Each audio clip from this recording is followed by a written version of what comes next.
जय हिंद साथियों, अनूप क्लासेज में आप सबका स्वागत है। तो चलिए यूपी ट्रिपल एससी के जो पेपर हो रहे हैं वो फर्स्ट शिफ्ट का पेपर हम करा दिए। और सेकंड शिफ्ट का देखिए क्वेश्चन नंबर पहला ये क्या पूछा है, कह रहा है 1 घंटा 40 मिनट का 12 से 1/2% क्या है। अब देखिए मेरे मित्र, अब क्या करेंगे, 1 घंटा है ना, इसको मिनट में बदल देते हैं। 1 घंटा में 60 मिनट, तो 60 और 10 40 कितना हो जाएगा, 100 मिनट। तो 100 गुणे 12 दूनी के 24, 25/2। आप प्रतिशत को हटाएंगे तो 100 से क्या करना पड़ेगा मेरे भाई, भाग करना पड़ेगा। 100 से 100 कैंसिल, 2 एकम में 2, 2 दूनी के 4, 2 पचे 10, यानी 12.5 मिनट। देख लिए मेरे भाई, ऑप्शन नंबर ए वाला सही होगा। जो मेरे भाई क्वेश्चन नंबर अरे इस क्वेश्चन का आंसर ऑप्शन नंबर ए किए होंगे उनका सही है। तो चलिए नेक्स्ट क्वेश्चन देखते हैं। देखिए ये क्वेश्चन पूछ लिया गया, दो संख्याओं का गुणनफल 1530 है, उनका एचसीएफ 15 है, तो एलसीएम ज्ञात कीजिए। अरे मेरे भाई आपको याद होगा, पहली संख्या गुणे दूसरी संख्या बराबर एलसीएम गुणे एचसीएफ होता है। देख लीजिए, पहली संख्या और दूसरी संख्या का गुणनफल कितना है, 1530 है, इजकल टू एचसीएफ कितना है 15, गुणे एलसीएम का मान क्या करना है, निकालना है। काटा दीजिए, 15 कम 15 और 15 दूनी के 30, एलसीएम कितना हो जाएगा मेरे भाई, 102। देख लीजिए ऑप्शन नंबर बी, जो इसको हल किए होंगे ये ऑप्शन सही किए होंगे उनका सही होगा ये क्वेश्चन। देखिए तीसरा कह रहे निम्नलिखित में से कौन सी अभाज्य संख्या नहीं है, अर्थात इसमें ये संख्या बताना है जो भाज्य संख्या है। और भाज्य संख्या वो संख्या होती है जिनका फैक्टर 2 या 2 से अधिक हो, यानी 2 से अधिक हो, और अभाज्य में कितने हो, केवल 2 फैक्टर हो। अब देखिए ये 53 ये अभाज्य संख्या है, 29 भी अभाज्य संख्या है, 47 भी अभाज्य संख्या है, और ये 57 ये अभाज्य संख्या नहीं है, अर्थात ये भाज्य संख्या है। ये क्वेश्चन पूछा है अभाज्य नहीं है, तो इसका मतलब भाज्य कौन सी संख्या है, तो ये 57 भाज्य संख्या है, क्योंकि यह 3 से और 19 से ये संख्या कट रही है। चलिए नेक्स्ट क्वेश्चन देखते हैं। देखिए मेरे भाई क्वेश्चन ये कह रहा है कि 2 एम्पीयर विद्युत धारा प्रवाहित करने वाले तार के दो बिंदुओं के बीच विभवांतर 0.1 वोल्ट है, तो इन बिंदुओं के बीच प्रतिरोध क्या है। ये सेकंड शिफ्ट में ये पूछे गए प्रश्न है। देखिए आई का मान दे दिया है कितना, 2 एम्पीयर, विद्युत धारा का मात्रक एम्पीयर होता है, और भी का मात्रक 0.1, विभवांतर का मात्रक वोल्ट होता है। देखिए ओम का नियम है, ये प्रतिरोध पूछा है ना, तो ओम का नियम होता है आर बराबर भी बटा में आई। भी का मान कितना है मेरे भाई, 0.1, और आई का मान कितना है, एम्पियर है 2। ठीक है, दशमलव हटाएंगे, 10 से ऊपर और नीचे, 10 से नीचे गुणा हो जाएगा, तो 10 बटा में कितना हो जाएगा मेरे भाई, 10 गुणे 10, ये दशमलव हट जाएगा। ठीक है ना, देख लीजिए ये क्या करेंगे, दशमलव ये हट जाएगा, तो 1 बटा में कितना हो जाएगा, 20। अब कट दीजिए इसको, 0.5 बटा में नीचे क्या हो जाएगा मेरे भाई, 10, तो 0.05 का ओम का हो जाएगा मेरे भाई, 0.05 ओम। देख लीजिए कौन सा 0.5 ओम नहीं होगा, ऑप्शन नंबर ये डी होगा। जो मेरे भाई ये किए होंगे ऑप्शन नंबर डी वही सही होगा। अब चलिए अब देखते हैं अगला, ये कह रहा है विभवांतर मापने के लिए किस उपकरण का उपयोग किया जाता है। विभवांतर को मापने के लिए किसका उपयोग, तो वोल्ट मीटर का उपयोग किया जाता है। विद्युत धारा के एकदम कम विद्युत धारा को मापने के लिए भी गैलोमीटर का प्रयोग किया जाता है। एमीटर विद्युत धारा का को ही मापा जाता है एमीटर के माध्यम से। ओम मीटर प्रतिरोध का मात्रक है, या प्रतिरोध को मापा जाता है। उपयुक्त में से कोई नहीं, तो आपका ऑप्शन कौन सा सही होगा मेरे भाई, ये वोल्ट मीटर होगा। ऑप्शन नंबर ए सही है इस क्वेश्चन का आंसर। तो चलिए नेक्स्ट क्वेश्चन देखते हैं। देखिए मेरे भाई क्वेश्चन नंबर 6 पर, यदि आप किसी संख्या से 1/2 घटाते हैं और परिणाम को 1/2 से गुणा करते हैं तो आपको 1/8 मिलता है, तो संख्या क्या है। अरे मेरे भाई अगर आज एग्ज़ाम है ना पेट का, तो आप इस वीडियो को एकदम ज़रूर देख लीजिए। अगर ट्रेन में है, बस में है, तो कहीं देखते हुए चले जाइए, एकदम सेम टू सेम। ऐसे ये जो प्रश्न आए हुए हैं, जो कल का पेपर हुआ 6 तारीख का, उसका हम बता रहे हैं।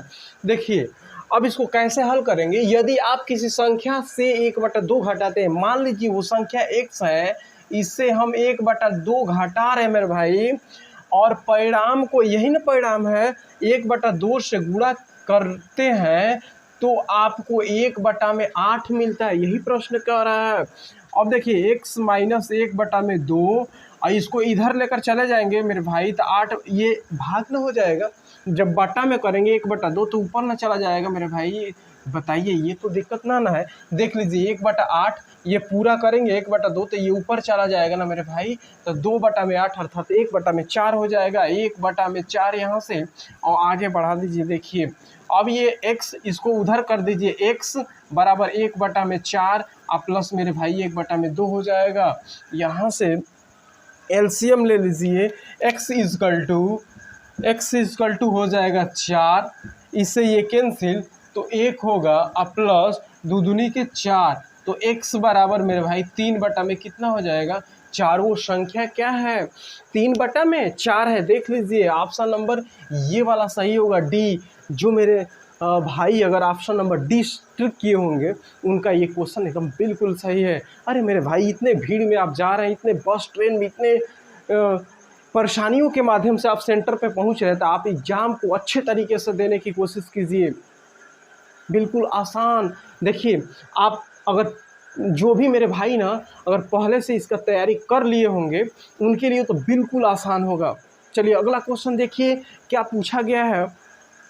देखिए मेरे भाई ये क्वेश्चन का पूछ दिया, कह रहा है कि √290 किस दो लगातार पूर्णांकों के बीच में स्थित है, ये पूछा क्वेश्चन है। देखिए अब हम करेंगे इसको, देखेंगे पहले ये बताइए मेरे भाई, ये 16 का कितना होता है 256 और 17 का स्क्वायर कितना होता है 289। क्या इसके बीच में संख्या आ रही है, नहीं, इसलिए ऑप्शन नंबर ये क्या है, गलत है। ये वाला देखिए -19 का हो जाएगा 361 और 20 का 400, बताइए इसके अंदर आ रहा है, देखिए गलत है ये भी ऑप्शन। ये देखिए 1700 289, 18 का होता है 324, तो देखिए मेरे भाई इसी के बीच में ये 89, ठीक ना, और ये 324 के भी बीच में ये संख्या क्या हो रही है, आ रही, इसीलिए ये ऑप्शन नंबर सी वाला क्या होगा, सही होगा। ये देखिए 324, ठीक ना मेरे भाई, और 19 का 361 तक का ये आ रहा है, नहीं, इसलिए ये वाला ऑप्शन सही है, ऑप्शन नंबर सी।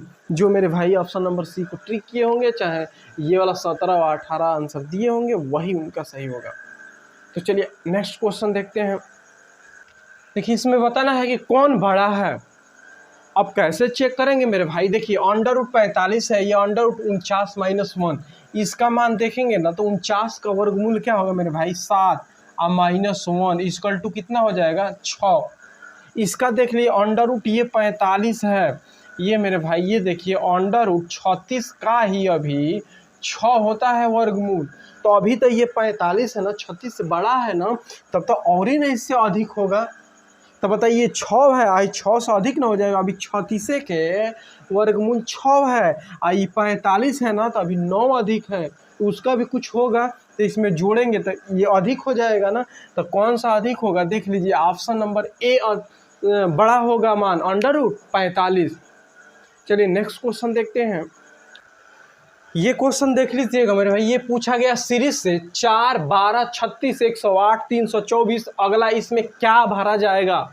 देखिए 4, 12, 36, 108, 324 यहाँ पूछ रहा है। देखिए इसमें किससे गुणा, 4 से गुणा किया गया है, फिर इसमें भी 4 से गुणा, 4 नहीं 3 से बाबू, 3 से इसमें गुणा कर दिया गया, 12 3 36, इसमें 3 से, फिर इसमें 3 से गुणा कर दिया गया, फिर इसमें 3 से देख लीजिए गुणा करके उतना आ रहा है, इसमें उसके बाद 3 से क्या कर दीजिए, गुणा कर दीजिए, आपका आंसर आ जाएगा। गुणा किए 4 3 12 के 2, 1 बचा, 3 दूनी के 6, 1 7 और तितली के 9, 972। देख लीजिए कौन सा ऑप्शन है, तो ऑप्शन नंबर बी है। जिन दोस्तों का 972 आंसर आया होगा उनका ये क्वेश्चन सही है। देखिए मेरे भाई मैं डीआई के क्वेश्चन नहीं करा पा रहा हूँ क्योंकि वाइट बोर्ड है, यहाँ पे उसको लिखना असंभव नहीं होता, इसलिए हम डीआई के क्वेश्चन को नहीं बता पा रहे हैं। चलिए जितना भी बता रहे हैं उसको ध्यान से समझिए। चलिए अगला क्वेश्चन देखिए। चलिए मेरे भाई ये क्वेश्चन देखिए, कह रहा है सुकेत की 3 बेटियां हैं और प्रत्येक बेटी का एक भाई है, परिवार में कितने पुरुष हैं। देखिए सुकेत मान लीजिए एक ये सुकेत है, देख लीजिए मेरा, सुकेत की 3 बेटियां हैं, 1 2 3, ठीक ना। सुकेत की कितनी बेटियां हैं, 3 बेटियां हैं, और कह रहा है कि बेटियां हैं और प्रत्येक बेटी का एक भाई है। प्रत्येक बेटी का एक भाई है, मतलब कि इनका एक पुत्र है, इनका एक पुत्र है। देखिए मेरे भाई, ये 3 बेटियां हो गई और ये चौथा नंबर मान लीजिए एक पुत्र है। ध्यान से देखिए इस क्वेश्चन को, वो आ रहा है प्रत्येक बेटी का एक भाई है। अच्छा ये बताइए, ये इसका एक पुत्र हो जाएगा तो इसका भी भाई हो जाएगा, इसका भी भाई होगा, इसका भी भाई ना होगा, क्योंकि ये सब बेटियां हैं और इनका प्रत्येक का एक भाई है। ये नहीं प्रश्न कहा कि प्रत्येक का एक एक भाई है, तो दूसरा आंसर हो जाता। ये कह रहा है ना कि प्रत्येक बेटी का इसका इसका इसका प्रत्येक बेटी का एक भाई है। तो देखिए ये एक पुत्र हो जाएगा तो इसका भी भाई हो जाएगा, इसका भी भाई हो जाएगी, इसका भी भाई हो जाएगा। तो एक ये पुत्र है और ये एक पुरुष है और यह एक पुरुष है, यानी एक 2 पुरुष होंगे। उस परिवार में कितने पुरुष? तो केवल 2 पुरुष होंगे। ठीक ना, ये क्वेश्चन समझ में आया? तो चलिए अब हम देखते हैं कुछ जीके के क्वेश्चन क्या क्या पूछे गए, उन क्वेश्चनों को देख लेते हैं। देखिए मेरे भाई, ये जीके के क्वेश्चन क्या क्या पूछा गया है। एक पुस्तक से पूछा गया है, इकोनॉमिक हिस्ट्री ऑफ इंडिया पुस्तक किसके द्वारा प्रकाशित किया गया? तो रमेश चंद्र इनके द्वारा प्रकाशित की गई थी। भारत ने 1983 क्रिकेट विश्व कप फाइनल में किस टीम को हराया था? तो याद रखिएगा कि भारत ने पहली बार 1983 इसमें विश्व कप जीता था, उसमें वेस्ट इंडीज़ को हराया था। याद रखिएगा उस समय हमारे क्रिकेट टीम के कप्तान कपिल देव जी थे, उन्हीं के कप्तानी में भारत देश प्रथम बार विश्व कप जीता था सन 1983 ईस्वी में। कह रहा धन विधेयक केवल कहाँ, धन विधेयक किस सदन में पेश किया जाता है? तो ये केवल लोकसभा में ही पेश किया जाता है, राज्यसभा में कभी नहीं। तो याद रखिएगा जो धन विधेयक है केवल लोकसभा में पेश किया जा सकता है। रक्षा अनुसंधान एवं विकास संगठन DRDO direct research and development organisation की स्थापना किस सन में हुई थी? तो 1958 ईस्वी में। केवलादेव राष्ट्रीय उद्यान किस राज्य में स्थित है? तो राजस्थान में यह केवलादेव राष्ट्रीय उद्यान स्थित है। जस्टिन ट्रूडो किस देश के प्रधानमंत्री हैं? तो यह कनाडा के प्रधानमंत्री थे। भारत में उपभोक्ता संरक्षण अधिनियम किस वर्ष पारित हुआ था? 1986 ईस्वी में। त्रिपिटक के किस भाग में बुद्ध की पारंपरिक शिक्षाएं हैं? सुत्त पिटक भाग में। जो मेरे भाई ये सब क्वेश्चनों का आंसर ये दिए होंगे उन सब का आंसर सही है। भारत छोड़ो प्रस्ताव कब पारित किया गया था? तो 8 अगस्त 1942 ईस्वी में। क्यूबा की राजधानी कहाँ है? हवाना। देखिए मेरे भाई, मेरे भाई का आज एग्जाम है ना, जिन का आज एग्जाम है वे सभी हमारे भाई इस क्वेश्चन को एकदम देख करके जाएं। और देखिएगा एक ना पुस्तक से पूछा जा रहा है क्वेश्चन, उसके बाद ना संगठन से तो एकदम पढ़ लीजिएगा। एक संगठन से क्वेश्चन हर शिफ्ट में दिए जा रहे हैं। देखिए यहाँ DRDO जैसे WHO, ILO, ITO, ठीक है, ये सब संगठनों का स्थापना पूछा जा रहा है या मुख्यालय पूछ दिया जा रहा है। उसके बाद एक ना राष्ट्रीय उद्यान से क्वेश्चन आ रहे हैं, राष्ट्रीय उद्यान को भी एक बार दोहरा लीजिएगा।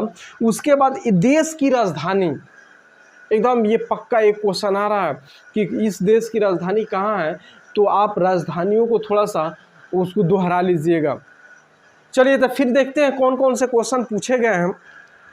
अभ्यास साइक्लोन 2025 किन 2 देशों के बीच संयुक्त सैन्य अभ्यास है? तो भारत और मिस्र के हैं। भारत में ग्रैंड ओल्ड मैन के नाम से दादा भाई नौरोजी को जाना जाता है। अगला, तिब्बत में ब्रह्मपुत्र नदी को क्या कहा जाता है? त्वांगपो। भारत में अरुणाचल प्रदेश में दिहांग के नाम से जाना जाता है। भारत के असम में ब्रह्मपुत्र कहा जाता है और बांग्लादेश में इनका नाम जमुना होता है। अगला, विश्व पर्यटन दिवस 27 सितंबर को मनाया जाता है। एक नाम दिवस से क्वेश्चन पूछे जा रहे हैं, इसको देख लीजिएगा। आगे देखिए, फॉरवर्ड ब्लॉग की स्थापना किसने की थी? सुभाष चंद्र बोस। अंतर्राष्ट्रीय नागरिक उड्डयन संगठन ICAO का मुख्यालय कहाँ है? तो मॉन्ट्रियल, कनाडा में। 18वां प्रवासी भारतीय दिवस सम्मेलन 2025 का आयोजन कहाँ किया गया था? तो उड़ीसा, भुवनेश्वर में। उड़ीसा की राजधानी भुवनेश्वर है, वहीं पे इसका आयोजन किया गया था। प्रवासी भारतीय दिवस यह 9 जनवरी को मनाया जाता है। अब याद रखिएगा, देखना मेरे भाई, हम जो जो चीज़ें हम बताएं उसको थोड़ा सा पढ़ कर जाइएगा। जिनका आज एग्जाम है इन टॉपिकों को देख लीजिएगा, इनसे क्वेश्चन पूछे जा रहे हैं और पूछे जाएंगे भी। देखिए मेरे भाई, जो भी एग्ज़ाम सेंटर पे पहुंच चुके हैं या अभी पहुंचने वाले हैं, उन सभी मेरे भाइयों को बेस्ट ऑफ लक। उनका एग्ज़ाम एकदम बिल्कुल अच्छा हो। तो आज के लिए बस इतना ही। जय हिंद।